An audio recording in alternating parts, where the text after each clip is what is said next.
Little discoveries. Discovery Space. Here's a little discovery.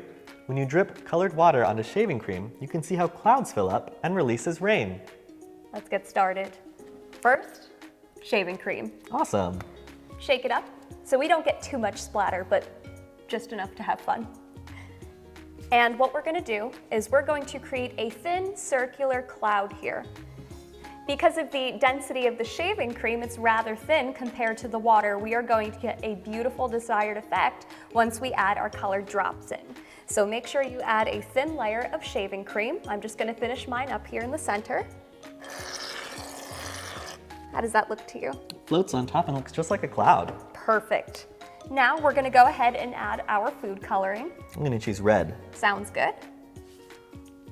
And we just add the food coloring right to the center there. Now remember the word density. That is going to be the key factor in getting your beautiful rain cloud to trickle. Oh, that's so beautiful on top. I love the colors it creates. Yeah. So I'm just going to add a little bit more blue. And the fun part of this, you can add as much color as you'd like. I'm going to add a green too. The key to get a beautiful cloud is to make sure you're keeping your dye in the center, kind of like the idea of a bowl, right in the middle, so that your rain doesn't spill over top of the shaving cream and around the sides.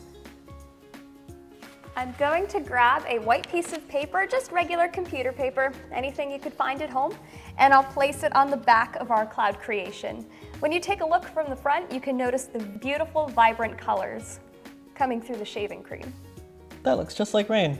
Looks really cool, doesn't it? And that's how you make a rain cloud at home.